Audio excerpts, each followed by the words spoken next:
Donc aujourd'hui, qu'est-ce qu'on va voir pendant cet atelier? Donc on va parler du sommeil des petits, donc on va parler des cycles, des besoins, donc on va refaire tout un petit point théorique, c'est toujours intéressant, même si en général on connaît, hein, quand on est pro de la petite enfance, on a déjà tous ces aspects, le petit train du sommeil, les différents rythmes, mais c'est toujours intéressant de réactualiser ses connaissances pour se remettre à jour. On va parler de la routine, l'importance de mettre en place une routine, comment on la met en place, les choses à éviter, même si j'imagine que vous les connaissez, on refait toujours un petit rappel. On va parler aussi des signes, les signes précurseurs qui montrent qu'un enfant a besoin de sommeil. Et on va parler aussi des difficultés, donc les petits cauchemars, les enfants qui ne veulent pas se coucher, qui pleurent. Et on verra plein de conseils pratiques pour accompagner les enfants vers des siestes sereines. Donc, comme d'habitude, chez Gazouillon, on a toujours une partie théorie et une partie pratico-pratique où vous allez vous retrouver avec des situations de votre quotidien. Alors, c'est parti. Donc, on va commencer par parler des cycles de sommeil. Donc, le sommeil du bébé, il est évolutif, hein. Il va demander du temps à se structurer et à s'adapter petit à petit à un rythme biologique qui va devenir naturel. L'enfant va apprendre à s'endormir naturellement. Mais à la naissance, l'enfant, il n'a pas du tout la même façon de dormir qu'un adulte. Le bébé, en fait, on va te parler d'un sommeil qui est biphasique, donc il va avoir 2 phases de sommeil, 50% de sommeil agité, donc le sommeil paradoxal, et 50% de sommeil lent. Donc le sommeil agité, on va voir le bébé qui va bouger, qui va faire des petites mimiques, qui va émettre des petits sons. Donc voilà, c'est un sommeil où l'enfant bouge, mais il dort vraiment. Et par contre, il y a 50% de sommeil qui sont calmes, où là, l'enfant, il est détendu et respire régulièrement. Et ces 2 phases sont normales. Et petit à petit, ces phases vont changer. Donc ça, c'est ce qu'on va voir à la slide après. Mais entre 6 mois et 3 ans, les besoins en sommeil du jeune enfant évoluent et changent constamment. Et du coup, petit à petit, vont arriver vers le même sommeil qu'un adulte, avec des cycles qui vont être d'environ 90 minutes. Donc, vers 3 ans, l'enfant a des cycles qui ressemblent au cycle de l'adulte. Maintenant, on va voir comment elle évolue et de quelle manière.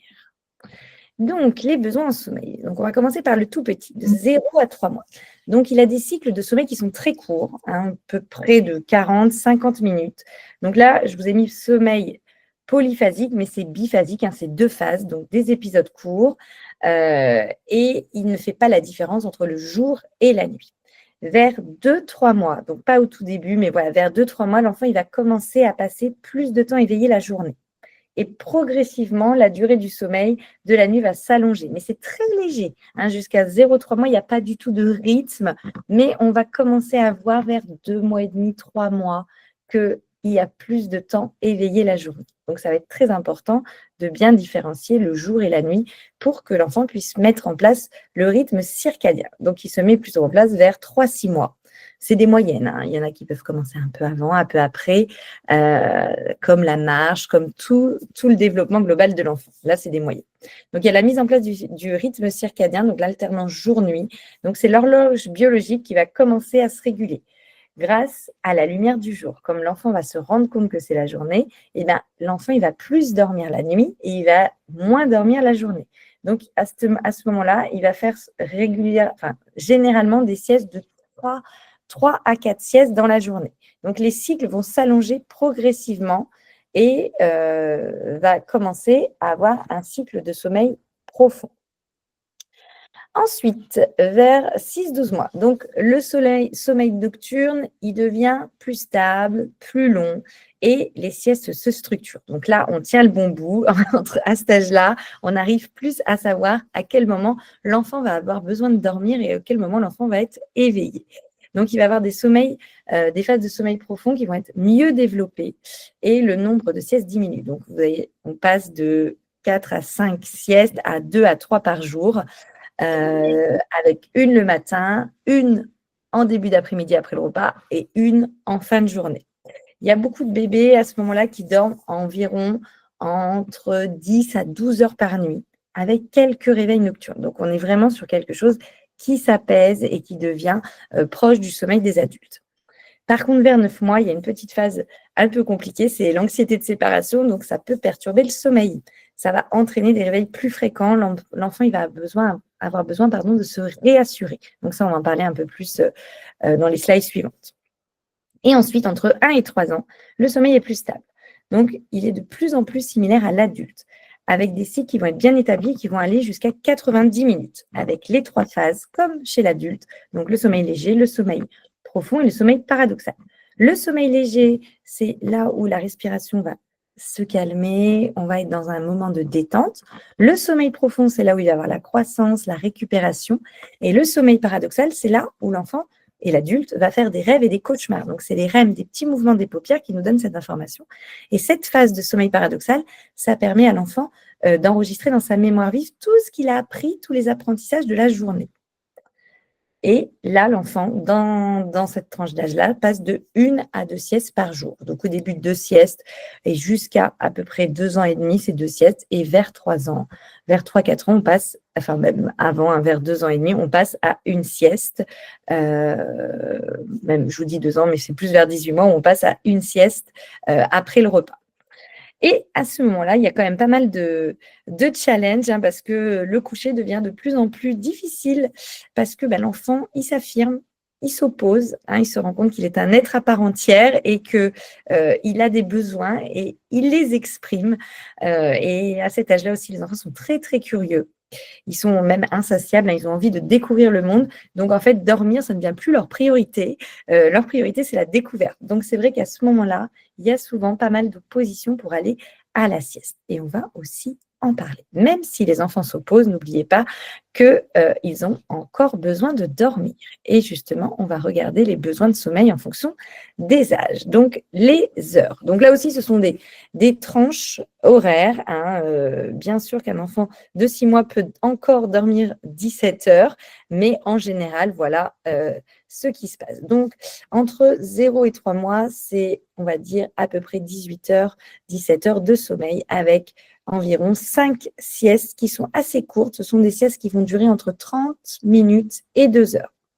On est content quand on a un bébé qui dort bien, mais ça arrive qu'il y ait des petits bébés, enfin des petits dormeurs, qui dorment moins longtemps. Ensuite, entre 3 et 6 mois, là, on va dire que l'enfant a à peu près besoin de 14 heures de sommeil en total, en comptant la nuit et les siestes, et que l'enfant va faire à peu près 4 siestes, 3 siestes qui vont durer entre 40 minutes et 1h30. Et du coup, là, c'est le matin, l'après-midi et en fin de journée. Entre 1 et 3 ans, là, l'enfant commence à se réguler, ce qu'on a vu juste avant. Donc, il va être à peu près dans 11-12 heures de sommeil en tout et 1 à 2 siestes. Donc, des siestes qui vont passer de 1h30 à 3 heures. Donc, quand il y a 2 siestes, ça peut être 1h30 le matin, 1h30 après le repas ou une grosse sieste de 2 heures, voire 3 heures en début d'après-midi. Donc, ça se met en place tout doucement, tranquillement. Et ça va être vraiment important d'observer et de connaître l'enfant pour voir à quel moment il est fatigué et à quel moment on va lui proposer la sieste. Et du coup, on va parler justement des signes de fatigue. Donc, les reconnaître et les observer, ça permet de coucher l'enfant au bon moment. Et ça, c'est vraiment, souvent on se le dit quand on voit que le coucher est difficile, oh mince, j'aurais dû le coucher avant. Et bien oui, pour éviter que l'enfant s'énerve et qu'il lutte pour s'endormir. Donc, il y a les signes précoces. Les signes précoces, c'est ceux qui sont idéaux quand on les observe. Il faut aller tout de suite coucher l'enfant. L'enfant se couchera plus facilement sans crise de larmes. Donc, ça va être les premiers que je vous ai mis. L'enfant qui va se frotter les yeux, les oreilles, le nez. Donc, voilà, il commence à vraiment manifester au niveau de son visage. Il va avoir des bâillements qui sont répétés, qui va s'étirer. Enfin, voilà, on va sentir que l'enfant a besoin de se détendre. Donc, il peut commencer à aller dans cette première phase de sommeil lent. Le regard dans le vide, il est un peu apathique et on voit qu'il a moins d'énergie. Il va avoir des mouvements qui vont être plus lents et il ne va pas avoir envie forcément de jouer. Il va perdre un petit peu l'intérêt sur son environnement. Donc, il va être moins dans cette curiosité que quand on le voit arriver dans l'environnement où là, il est dans le jeu. Enfin, voilà. Donc là, il peut avoir une perte d'intérêt. Donc là, si on le couche à ce moment-là, c'est parfait. Après, deuxième phase, ça va être la fatigue.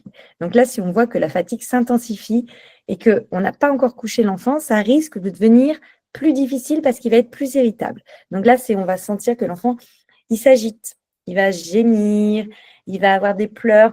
On va l'entendre qui va vraiment être grognon et qui va avoir des pleurs qui vont pour un oui ou pour un non. On le sent. Il y a la moindre petite chose le met, l'irrite. Donc, il va être dans des gestes qui vont être plus brusques, une vraie agitation et il va avoir une hyperactivité qui est paradoxale. En fait, quand il commence à être dans cette agitation, on a l'impression qu'il a un regain d'énergie et peut-être que ce n'est pas le moment de dormir. Et bien, en réalité, c'est l'inverse. Il est épuisé. Mais c'est comme nous, hein, des fois, c'est de la fatigue nerveuse. On le dit, on le fait machinalement, mais en fait, au fond, on n'a qu'une envie, c'est se poser dans le canapé. Et bien, pour l'enfant, c'est la même chose. Il est incapable de dire j'ai envie de me poser. Il sent cette agitation dans son corps parce qu'il a besoin de sommeil. Mais du coup, comme il est incapable de se réguler et de mettre des mots sur ce qu'il vit, il va s'agiter. Du coup, il va continuer de se frotter les yeux constamment. Donc, on le voit, il est tout le temps en train de frotter les parties de son visage et il peut avoir aussi la tête qui tombe sur le côté. Donc là, vraiment, je n'avais plus d'énergie. On les voit des fois aussi, les petits à table, où ils vont avoir la tête qui tombe dans l'assiette. Donc là, on est vraiment sur les deuxièmes phases de sommeil. Donc, en premier, on a les signes précoces et la deuxième, c'est la fatigue qui est vraiment intensifiée et qu'on observe. Donc là, on va au dodo tout de suite. Si on voit ça, on n'essaye pas de finir le repas, on emmène le petit au dodo. Donc, à ce moment-là, c'est encore possible de le coucher, mais ça va demander un peu plus de patience. Forcément, comme l'enfant, il a attendu, et bien en fait, il va falloir dédoubler de patience. Et la troisième phase, donc là, c'est quand l'enfant il est beaucoup trop fatigué et qu'il va avoir du mal à s'endormir et du coup, qu'il y aura certainement beaucoup de pleurs. Donc là, c'est quand l'enfant il est inconsolable. Pour la moindre petite frustration, c'est des pleurs, des pleurs, des pleurs, et malgré votre bonne volonté, les câlins, il ne s'apaise pas. Quand on voit que l'enfant aussi, quand on le prend dans les bras, il se jette en arrière. On va parler du dos qui est assez cambré. Donc voilà, ça, c'est vraiment des signes qui montrent que là, il n'y a plus du tout aucune possibilité de l'apaiser en le mettant dans son lit. Là, on est parti, il est trop loin au niveau de la fatigue. Il peut avoir aussi des sursauts et il ne va pas s'apaiser malgré ces moments de câlin. Donc là, il va être nécessaire, avant de le coucher, de passer par une petite phase d'apaisement. Avant de proposer l'endormissement, il va falloir rebaisser ce niveau d'énergie et passer par un petit moment de douceur. Donc, il est essentiel en tant qu'adulte, que professionnel, que parent, de bien observer l'enfant, de bien connaître les habitudes et les caractères de chacun pour pouvoir détecter ses premiers signes. Si on détecte les premiers signes et qu'on évite que l'enfant il aille dans un niveau de fatigue trop élevé, eh bien, ça va permettre à l'enfant de s'apaiser plus tranquillement et d'aller vers un sommeil autonome. C'est notre rôle vraiment, parce que l'enfant, il est encore immature, il est incapable de s'autogérer sur son sommeil. Et pour cela, eh bien, on va l'aider en instaurant des routines. Donc, pour moi, ce sont les deux points les plus importants de cet atelier. Ce sont repérer les signes de fatigue et intervenir dès les premiers signes et instaurer une routine apaisante. Pourquoi c'est essentiel pour les enfants de mettre en place une routine? Donc, la première chose, c'est parce que les enfants, ils ont besoin constamment de repères. Ils ne savent pas gérer le temps. Ils sont incapables ils ne peuvent pas vous dire hier, demain. Enfin, à partir de 3-4 ans, ils commencent à avoir mais la notion de temps, elle s'installe vraiment vers 6-7 ans. Ils commencent à avoir des prémices vers 3-4 ans, mais un petit bébé de 1-2 ans, il est incapable d'avoir la notion du temps. Donc, une routine, ça va l'aider à comprendre quand vient le moment et l'enfant, il peut anticiper et ça va le mettre en confiance.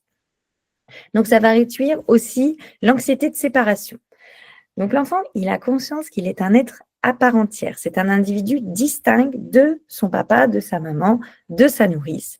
Donc, d'être séparé de l'autre personne qui doit prendre soin de nous, ça crée une angoisse parce que s'il y a un danger, comment je vais faire parce que je vais être tout seul? Donc, l'enfant, il se dit, si j'ai besoin d'aide, je vais devoir interpeller, attirer l'attention de la figure d'attachement qui va me sécuriser. Donc, l'enfant, dans cette phase-là, il va beaucoup plus appeler l'adulte parce qu'il veut vérifier qu'il n'est pas abandonné.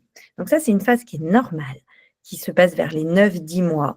Et plus on va sécuriser l'enfant et venir répondre à ses besoins de présence, et moins cette anxiété va perdurer. Donc, vraiment, le rôle, c'est vraiment de répondre au maximum. Donc, pendant cette phase d'anxiété, vous savez que le sommeil est hyper perturbé et qu'il a besoin de présence. Donc, c'est OK d'y aller plus souvent et de répondre, même par la voix, même si vous êtes à côté, dire: «Je suis là, je t'entends, je suis juste à côté». Pas forcément se montrer, mais voilà, si déjà, tout de suite, on répond par la voix, ça peut déjà apaiser et rassurer l'enfant. Ensuite, une routine, ça prépare le corps et le sommeil de l'enfant. Un rituel, ça va signaler au cerveau qu'il est temps de ralentir. Donc, si par exemple le soir, vous, avant de vous coucher, vous avez ce petit rituel de vous mettre une petite série ou de lire un bouquin, eh bien, votre activité cérébrale, elle va s'apaiser. Avant de dormir, vous allez pas vous dire, ah bah tiens, je vais descendre les poubelles ou je vais aller régler mes comptes et appeler ma cousine avec qui je suis embrouillée. Ben non. En fait, on essaye justement de se mettre dans une bonne situation et du coup, ça envoie un signal à notre cerveau que là, on va ralentir et que ça va être le moment d'aller s'apaiser. Donc, la répétition, des mêmes étapes, de faire toujours la même chose avant de se coucher, donc une petite série, se laver les dents, donc pour les enfants, c'est une histoire, enfin voilà, tous les petits rituels, on va en parler après. Et bien ça va pas permettre de déclencher la production de mélatonine.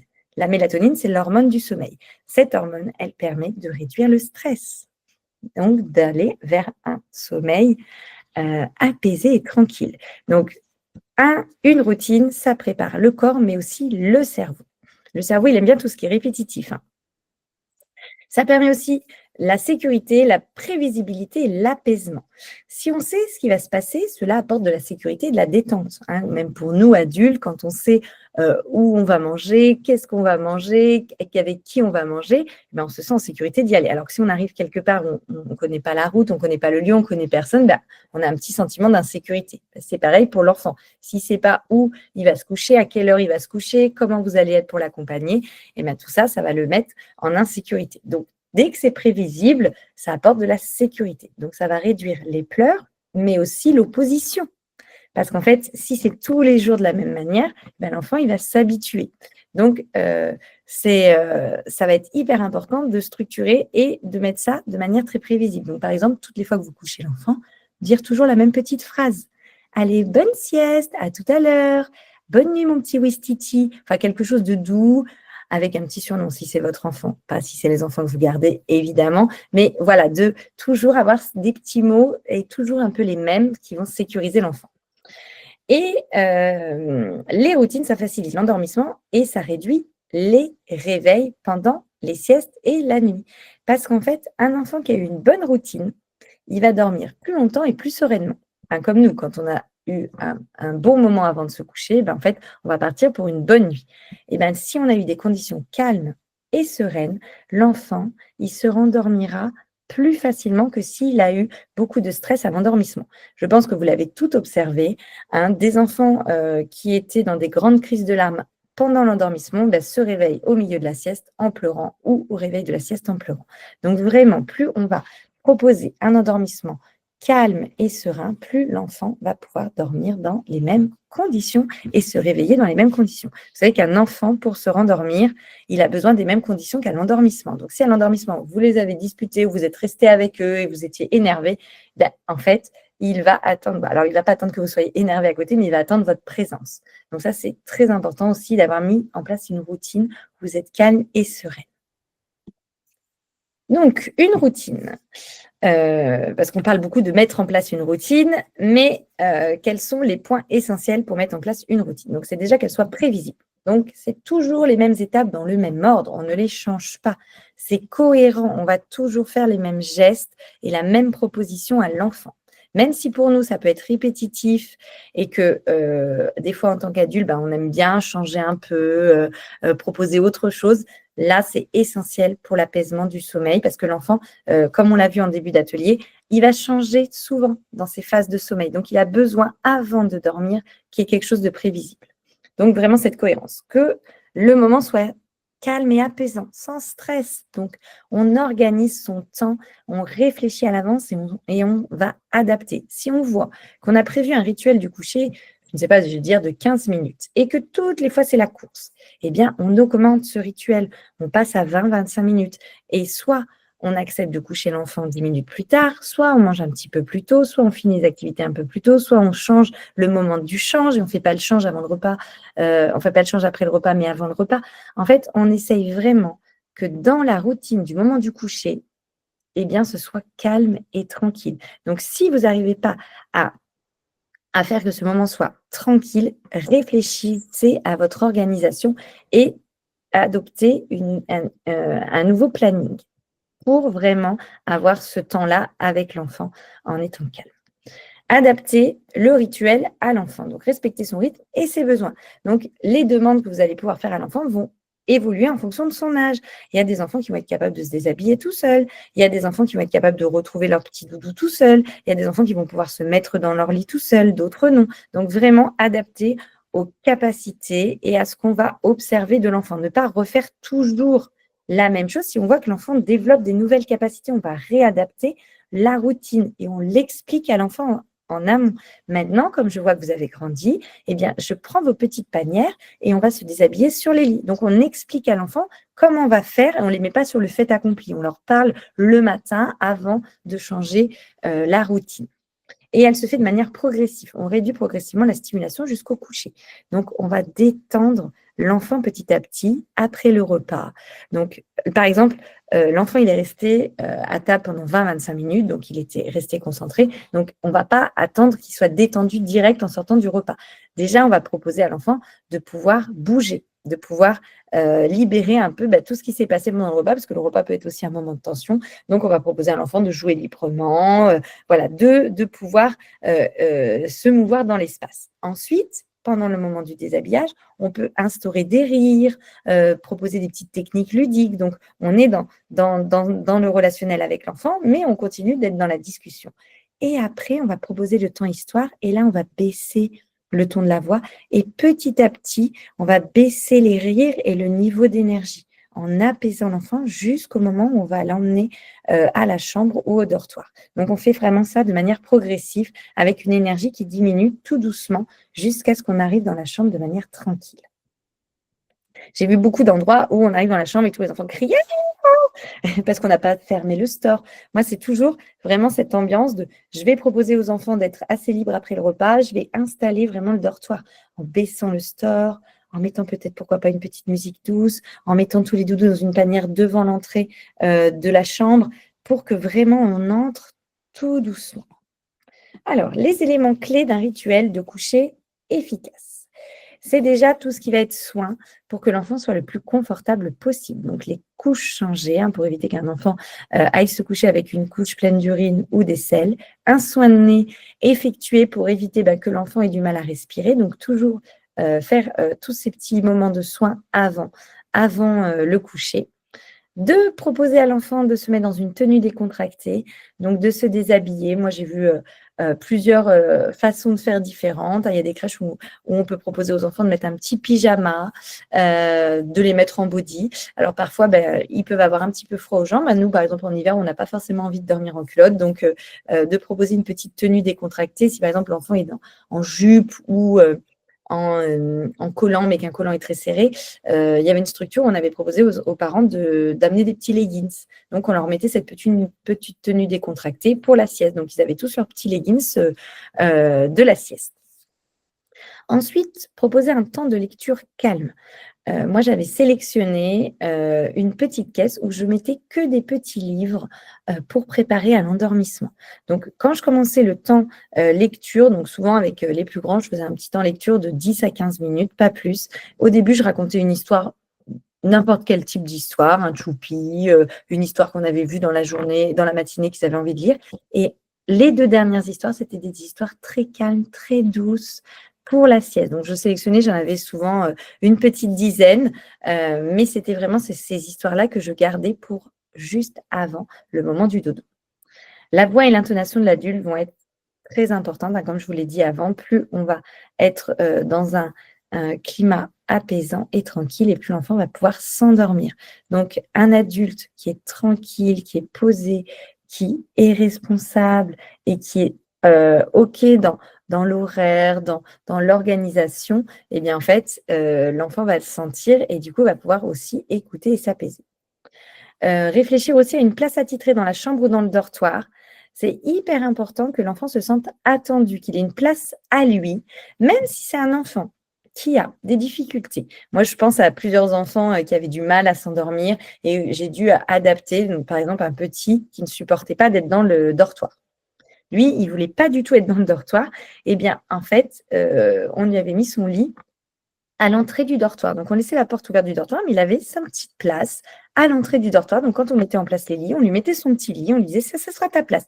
Et petit à petit, au cours de l'année, on avait rentré le lit. Donc, au début, on avait rentré le côté par les pieds. Donc, il avait la moitié du corps dans le dortoir et l'autre moitié en dehors du dortoir. Et on a fini vraiment à la fin à réussir à le rentrer entièrement dans le dortoir, mais toujours avec la porte ouverte, avec lui un œil sur l'extérieur.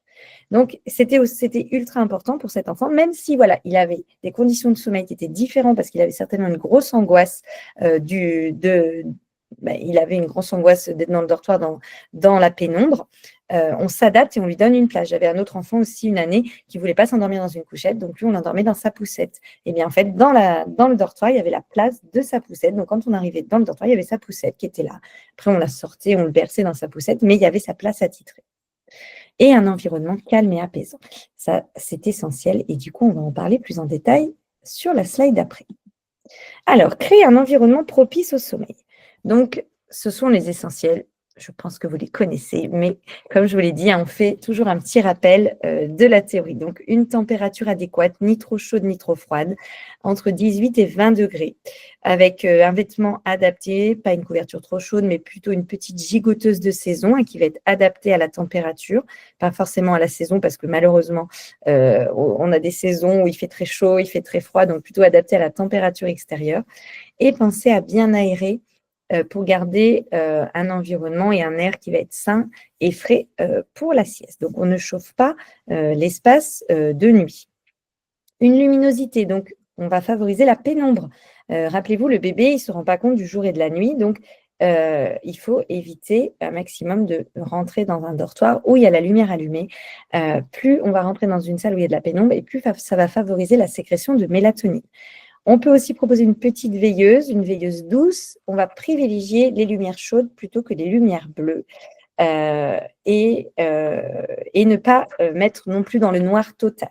On va vraiment descendre les volets, mais laisser un petit jour pour bien faire la différence entre la sieste et la nuit. On peut aussi faire des bruits blancs. Donc, les bruits blancs, ce sont des bruits continus qui vont être toujours les mêmes. Donc, par exemple, un ventilateur, la pluie, l'aspirateur, le bruit des vagues, le battement du cœur, pardon. Donc, ces bruits blancs, en fait, ça apaise le bébé parce que ça rappelle les sons qu'il a entendus in utero. Donc, ça a vraiment cette capacité d'apaiser. Et ils peuvent aussi masquer les bruits extérieurs. Vous pouvez reproduire des sons, reproduire le bruit des vagues ou reproduire le bruit du vent. Pas forcément chanter une chanson. Chanter une chanson, ça peut apaiser quand un enfant a une difficulté. Mais si on veut reproduire un bruit blanc, ça va être plus un quelque chose de répétitif. Moi, je me souviens quand j'étais jeune apprentie, ma maître d'apprentissage, alors elle ne faisait pas un bruit blanc, mais elle répétait toujours une petite. C'était une berceuse, c'était do, do, bébé, do, do, bébé.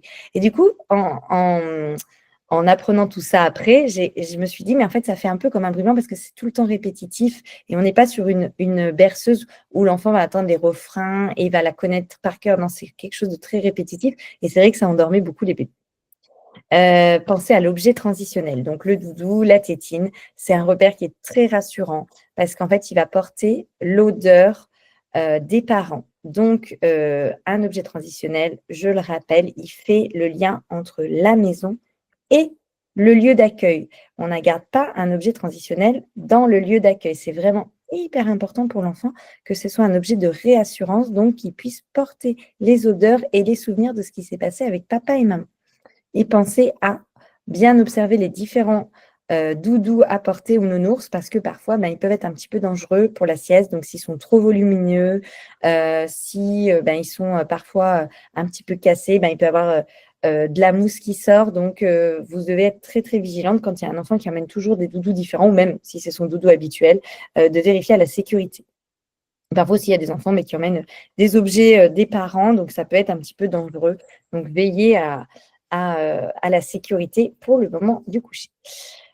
Offrir aussi une présence, donc vraiment être là, disponible et surtout calme. Donc, vraiment travailler sur soi. Si vraiment, pour nous, un professionnel, c'est difficile le moment du coucher, que ça nous amène beaucoup de stress, vraiment respirer en profondeur en se disant que notre stress, malheureusement, est communicatif. On le sait, les enfants sont des éponges. Donc, plus on va être tranquille et apaisé pour les endormir, et plus les enfants vont pouvoir s'endormir sereinement. Donc, proposer des mots doux, être calme, du contact, un petit câlin et toujours essayer de se mettre à la même place, que ce soit prévisible, comme je vous l'ai dit juste avant sur la slide des routines. Donc, je m'installe ici comme d'habitude, je reste quelques minutes et après, je vais retourner dans la cuisine et vous allez m'entendre. Je vais commencer à ranger le repas et on se retrouve après la sieste. Et du coup aussi de préparer l'enfant et de lui dire exactement comment ça va se passer. Le contact, les câlins, ça libère l'ocytocine. L'ocytocine, c'est l'hormone du bien-être. Donc, ça va permettre à l'enfant de se détendre. Ça va être important d'offrir un petit contact à chaque enfant. Ça va aussi renforcer le lien d'attachement. L'enfant se sent pris en compte et en sécurité. Donc, une petite caresse quand on met la petite couverture sur l'enfant ou la petite gigoteuse, un petit câlin sur les cheveux, une petite main contre lui. Voilà, on est dans un contact doux et, et apaisant. Donc, voilà pour un environnement propice au sommeil. Maintenant, les choses à éviter. Les écrans. Alors, les écrans, en général, en tant que professionnel, on ne les utilise pas, mais c'est toujours important de le redire et de faire de la prévention aussi bien auprès des parents, des grands-parents, d'autres professionnels qui sont pas forcément aguerris et qui suivent pas forcément d'ateliers ou de formation. La lumière bleue des écrans, elle bloque la production de mélatonine. La mélatonine, c'est l'hormone qui aide à s'endormir. Donc, si on propose des écrans aux enfants avant de s'endormir, ça va stimuler leur cerveau et ça ne va pas permettre aux enfants de s'apaiser. Quand on est sur une tablette, un téléphone, les contenus sont rapides et du coup, ça va faire que l'enfant va être stimulé et du coup, il aura des difficultés à s'endormir. Donc, n'hésitez pas à en reparler. Si vous voyez qu'il y a des enfants, malgré tout ce que vous avez mis en place, qui continuent à avoir des difficultés à l'endormissement, redemandez aux parents comment ils endorment leurs enfants. Est-ce qu'ils ont donné des écrans? Les écrans sont à proscrire 1 voire 2 heures avant le coucher. Évitez aussi les jeux qui sont trop excitants. Donc, au-delà des jeux physiques, de jouer au ballon, sauter dans la piscine à balles, danser, il y a aussi tout ce qui va être jeu cognitif, tout ce qui va être puzzle, jeu où l'enfant va devoir réfléchir et se concentrer. Et bien, en fait, ça peut exciter son imagination.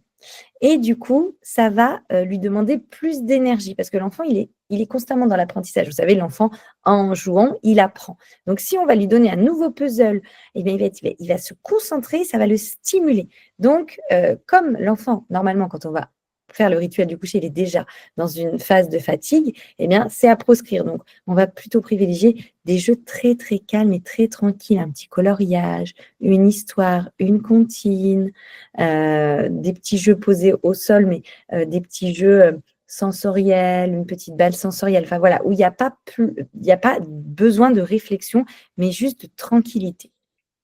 Faire attention à ce qu'on donne aussi à manger aux enfants. Un repas trop complet ou insuffisant, ça va malheureusement pouvoir faire des réveils insuffisants parce que l'enfant a faim, ou trop copieux parce qu'en fait c'est trop lourd. Du coup, ça va entraîner un mauvais sommeil. Et l'enfant, si on lui a donné une alimentation trop riche, trop sucrée, comme des sodas, il va être plus excité, il va avoir du mal à dormir, donc il va être stimulé et ça va retarder son endormissement.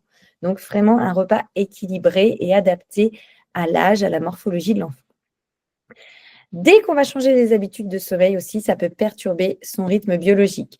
Donc, ça va provoquer des résistances au sommeil. L'enfant va s'opposer et ça peut déstabiliser son cycle veille-sommeil. Comme nous, quand on voyage, quand on va à l'étranger, eh bien, on est complètement perturbé parce que on a changé d'habitude de sommeil, on ne s'est pas dormi, enfin même pas si on part à l'étranger, juste déjà les vacances, quand on se couche plus tard et qu'on se lève plus tard, eh bien en fait, il faut vraiment se remettre dans les habitudes. Donc, c'est pareil pour les enfants et c'est encore pire pour les enfants de changer leurs habitudes de sommeil.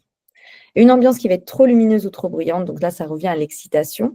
Hein, l'enfant, vous savez, il réagit que par ses sens. Donc, si autour de lui, il y a une nouvelle stimulation, une lumière, un bruit, eh bien, en fait, il va être curieux et du coup, il ne va pas forcément s'apaiser au sommeil. On le voit bien quand on a des invités le soir à la maison, l'enfant, il va avoir beaucoup plus de mal à s'apaiser au sommeil parce qu'en fait, il y a de la stimulation, il y a du bruit et du coup, il a envie d'aller voir qu'est-ce qui se passe. Il ne veut pas louper cette ambiance. Et dernier point à éviter, et pas des moindres, c'est insister pour que l'enfant dorme absolument. Donc ça va amener beaucoup de stress, de résistance au coucher. En fait, l'enfant, s'il sent qu'il y a une trop grande insistance de l'adulte, eh bien, il va s'opposer, on va rentrer dans un jeu de domination. Donc, ce qui va être essentiel pour que l'enfant il puisse s'apaiser au sommeil, c'est qu'il associe le moment du coucher à un moment agréable et pas à un moment désagréable. Donc, si un adulte qui insiste, qui est dur, qui est fermé, eh bien, ça va créer du stress. L'enfant, souvent, quand il ne veut pas aller se coucher, il dit non au processus, à la façon dont on l'amène à se coucher, mais pas non au contenu. C'est pareil souvent pour le repas. Les enfants, c'est pas qu'ils veulent pas aller manger, c'est la façon dont on va leur dire « Allez, maintenant, c'est l'heure d'aller manger » ou « Allez, au dodo ». Donc, on a le visage fermé et du coup, l'enfant, il se dit « Ah, tiens, fini de rigoler, maintenant, on passe aux choses sérieuses ». Et donc, du coup, l'enfant sent le stress et n'a pas envie d'aller avec l'adulte. Alors que si on va tranquillement, avec une voix calme, avec un rituel bien mis en place, eh bien, l'enfant va suivre plus facilement, encore plus si on a une attitude assez ludique et agréable. Et maintenant, pour finir cet atelier, on va parler des situations difficiles. Donc, j'en ai répertorié quelques-unes, mais il y a de nombreux cas qui nous questionnent en tant que professionnels ou en tant que parents.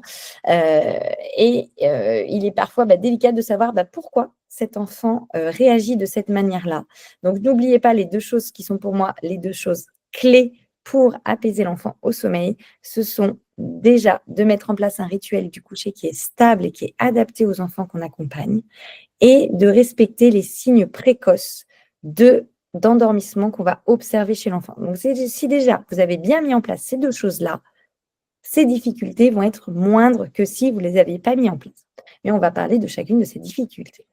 Donc, les enfants qui ont besoin d'être bercés pour s'endormir. Donc, ce sont souvent des enfants qui ont associé le bercement à l'endormissement depuis la naissance. Donc, en fait, il faut les aider progressivement à se détacher de cette habitude. Donc, c'est une habitude. Toute habitude qui a été prise, elle peut se désinstaller.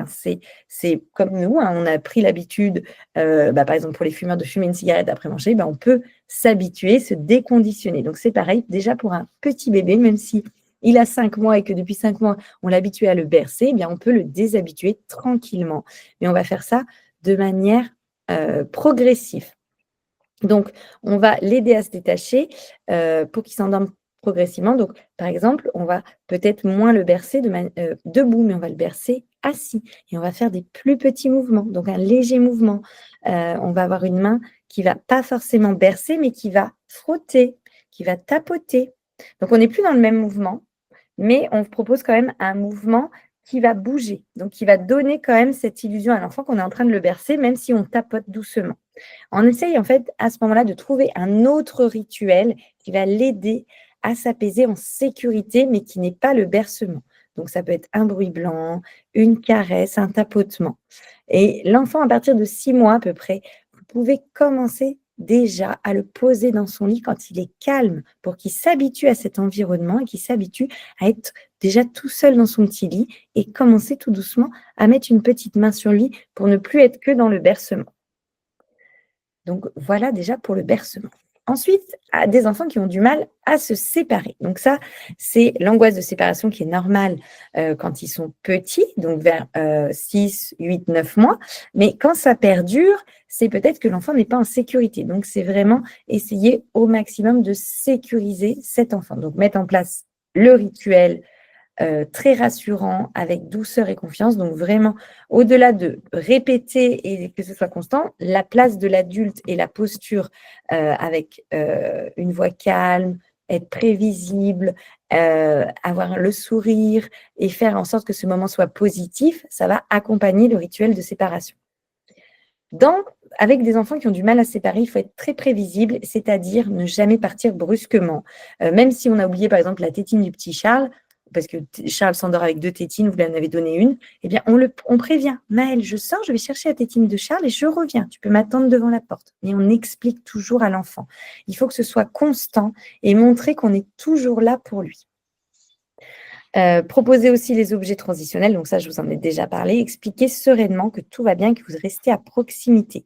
Donc, de mettre en place toujours la même chose. Si, par exemple, vous couchez d'abord le plus petit et que le deuxième qui n'est pas sécurisé, donc on va l'appeler John, là, ce petit. Donc, le petit John, il se couche toujours en deuxième et là, il vous s'agrippe, il insiste de dire, tu sais, on fait comme d'habitude, John. Je couche d'abord Malo et après, je m'occupe de toi. Donc, on est vraiment on rassure l'enfant et on montre qu'on va faire les choses constantes de la même manière. On essaye de ne pas céder immédiatement, même si l'enfant a plus de pleurs et de sanglots que d'habitude. On va lui montrer que nous, on est tranquille avec notre rituel du coucher. On lui donne la main, on montre qu'on est présent et qu'on va l'accompagner comme d'habitude. Pour des enfants qui ont du mal à se séparer, c'est aussi important de faire des jeux en dehors du moment du coucher, notamment des jeux de séparation comme le coucou caché, des petits cache-cache. On cache des petits objets sur soi, on les retrouve. Oh, il est là. On apprend à l'enfant que petit à petit, c'est agréable de se séparer, de se retrouver. Ça va permettre à l'enfant de développer sa sécurité affective. Donc ça, c'est au-delà, si vraiment vous sentez que même si vous êtes très doux, très prévisible, très cohérent, que vous avez mis en place une super routine et que l'enfant a quand même du mal à se séparer, ça va être aussi indispensable d'en parler avec les parents et de voir qu'est-ce qui se passe à la maison. Est-ce que l'enfant est aussi anxieux à la maison? De pouvoir partager aussi des outils avec les parents. Ensuite, un enfant qui pleure pendant la sieste, donc ce qui est assez fréquent, ça va être d'aller chercher pourquoi. Qu'est-ce qui est perturbé pour cet enfant au niveau des besoins physiologiques? Il peut pleurer déjà par frustration, parce qu'en fait, il s'est couché et puis jouait avec une petite voiture et puis il n'a pas pu emmener sa petite voiture. Donc, il y a eu un changement, ou alors peut-être d'habitude, vous autorisiez à ce qu'il dorme avec une petite voiture et puis là, aujourd'hui, vous avez dit non. Peut-être parce qu'il est trop fatigué, parce qu'il a eu un rythme différent les derniers jours ou la nuit d'avant. Donc, en fait, vous avez plutôt suivi votre routine, mais vous n'êtes pas forcément adapté aux signes que vous avez observés. Donc ça va être aussi très important lors des temps de transmission le matin de demander aux parents comment s'est passée la nuit. Est-ce qu'il a dormi comme d'habitude? Comment s'est passé le week-end? Comment se sont passées les vacances? Là, ça va être le retour c'est le début des vacances, mais pour le retour des vacances, on va vraiment avoir ces questions au niveau du rythme du sommeil pour voir si on fait comme d'habitude ou si on s'adapte. On va proposer le coucher peut-être plus tôt, plus tard, parce que l'enfant peut être en perte de sommeil. On va vérifier aussi les conditions de la chambre. Les températures, est-ce que l'enfant il est confortable, est-ce qu'il a un vêtement qui est adapté, est-ce qu'il est changé, est-ce qu'il arrive à respirer, est-ce qu'il ne fait pas aussi des petites dents. Voilà, donc il y a tout ce qui va être maladie. On va être aussi très vigilant à l'apparition de petits boutons, si l'enfant se touche l'oreille. Donc, observez aussi, au-delà du contexte d'endormissement, tous les signes d'inconfort de l'enfant. S'il a bien aussi son petit doudou, parce que des fois, on peut avoir oublié de lui donner son doudou et l'enfant va avoir du mal à l'exprimer. S'il n'a pas trop chaud, trop froid. Et aussi, quel était le contexte du jour. Si, par exemple, le matin, vous étiez allé au RPE, vous avez fait une activité, ou si vous avez eu une adaptation, peut-être que vous avez eu moins de temps avec cet enfant. Ou qu'il y a eu trop de stimulation et qu'il a vécu des émotions qu'il n'a pas pu exprimer, donc il a besoin de les exprimer au moment de la sieste. Donc, dès qu'un enfant pleure, c'est vraiment être un petit Sherlock Holmes et d'aller réfléchir à tout ce qui se passe déjà dans le contexte et qu'est-ce qui s'est passé la veille, le matin, pour pouvoir répondre au mieux à son besoin. Calmer l'enfant au maximum avec des mots doux et des câlins. On va éviter quand on est pendant le temps de sieste, si on veut que l'enfant se rendorme, si c'est la fin de la sieste et qu'on va le lever, on peut se mettre à parler normalement, mais pendant le temps de sieste, on va éviter de rentrer dans une grande discussion et d'éviter de parler, de faire des grandes phrases. Moi, j'ai appris ça tout au début de ma carrière avec une directrice parce que je parlais beaucoup. Moi, je pense que vous avez observé que j'étais bavarde. Eh bien, en fait, je me mettais beaucoup à parler pour les rassurer. Mais des fois, en parlant, en fait, on peut transmettre de l'anxiété ou on peut ouvrir la curiosité de l'enfant qui va se mettre à nous répondre. Donc, si on diminue notre flot de parole, ça va permettre à l'enfant de s'apaiser aussi. Donc, de lui dire « Je suis là, je t'ai vu, chut, dodo, je suis là, Juste des petits mots comme ça. J'ai compris, je suis là. Voilà. Et on est là, présent, mais on ne rentre pas dans un dialogue. Alors, les enfants qui font des cauchemars. Donc, les cauchemars sont assez fréquents entre 18 mois et 3 ans parce qu'en fait, ils ont une imagination qui va être plus active et les enfants, ils vont comprendre le concept de peur. Donc, toutes les émotions vécues dans la journée, elles peuvent influencer le sommeil et ressortir pendant le sommeil, surtout si elles n'ont pas été exprimées parce que l'enfant n'a pas su comment les exprimer ou n'a pas eu l'espace pour les exprimer. Donc, elles peuvent s'exprimer pendant son sommeil. Donc, ne pas trop parler du cauchemar pour pas renforcer l'angoisse. Qu'est-ce que tu as vu pendant ton cauchemar? C'était quoi? Donc, comme je vous l'ai dit juste avant, on évite de rentrer trop dans un dialogue, mais on va créer une ambiance qui va être très sécurisante. Des mots doux et on va parler de choses agréables. On va éviter, avant le coucher, de raconter des histoires de loups, de sorcières. On va parler de on va faire plutôt des histoires positives avec des choses agréables. On peut raconter des histoires avec des petits loups, des sorcières, parce que l'enfant nous demande, mais on ne va pas le faire juste avant le moment de la sieste. On va être stratégique quand même. Une petite veilleuse douce si nécessaire pour la peur du noir, pour montrer à l'enfant que voilà, il pourra observer et voir tout ce qui se passe autour de lui. Une lumière tamisée, une petite musique douce, ça va lui permettre de se détendre parce que quand il y a eu un cauchemar, il y a beaucoup de stress et de peur. Donc, une petite musique lui permet de penser à autre chose et être vraiment présent pour endormir l'enfant avec douceur quand il a fait un cauchemar. Et une fois que l'enfant est réveillé, c'est à ce moment-là qu'on va pouvoir parler du cauchemar et lui expliquer que c'est quelque chose qui est irréel, que c'est que dans sa tête, que nous aussi, adultes, on fait des cauchemars. On peut lui expliquer aussi des petits cauchemars. Alors, sans partir dans des dramas, on va expliquer des petits cauchemars juste simples. Un jour, j'ai rêvé que j'étais perdue, j'étais dans le magasin et je ne retrouvais plus la sortie. Enfin, voilà, des petits cauchemars accessibles à l'enfant. Et on va proposer à l'enfant de libérer, donc par le jeu, par le dessin, pour qu'il puisse exprimer son émotion. Et enfin, les enfants qui dorment peu. Donc certains enfants, ils ont moins besoin de sommeil que la moyenne. Donc ça va être important aussi de voir comment ça se passe à la maison, si c'est le même rythme que chez vous. Donc ça peut être des petits dormeurs, mais il faut quand même respecter, même si ce sont des petits dormeurs, il faut quand même respecter leur rythme parce que malheureusement, ça peut avoir des impacts sur leur humeur et sur leur comportement. Donc faire attention à l'environnement qui ne soit pas trop stimulant parce que souvent les petits dormeurs, ce sont des enfants qui sont très sensibles, donc une hypersensibilité au bruit et du coup la moindre petite excitation, le moindre petit bruit va les réveiller. Et du coup, c'est des enfants sur lesquels il faut vraiment se centrer sur les signes de fatigue. Action, réaction. Vous voyez un bâillement, vous voyez l'enfant qui commence à avoir la tête qui tombe, il suce son pouce, hop, on propose tout de suite la sieste parce qu'en fait, il ne faut pas louper. Si c'est des enfants qui dorment 40 minutes mais qu'on a mis déjà 10 minutes avant de les coucher, eh bien, en fait, ils vont dormir 20 minutes. Donc, ces enfants, c'est vraiment essentiel de repérer des signes de fatigue. Si l'enfant ne dort pas, lui proposer un temps de repos au calme dans son lit ou dans un endroit douillet. Donc, s'il a du mal à s'endormir, toujours proposer un endroit calme et pas forcément de jeu. On se lève du dortoir et on va le mettre dans un petit nid douillet pour qu'il puisse quand même se reposer sans stimulation. Et si vous voyez que vraiment, c'est très souvent que cet enfant ne dort pas, que vous avez remarqué qu'au-delà de ce petit laps de sommeil, il y a quand même des signes d'anxiété, des choses qui vous dérangent, n'hésitez pas à demander aux parents d'aller consulter le pédiatre parce qu'il peut avoir d'autres choses, d'autres signes associés. Donc, je le répète même si je l'ai dit plusieurs fois, pour moi, pour avoir un bon sommeil pour les enfants, c'est vraiment repérer les signes, proposer une routine constante et avoir une posture calme et prévisible et s'adapter aux besoins de chacun parce que chaque enfant est unique et chaque enfant a des besoins spécifiques. Et l'objectif pour les pros de la petite enfance, ça va être d'accompagner progressivement l'enfant vers un sommeil plus autonome. Et voilà pour cet atelier.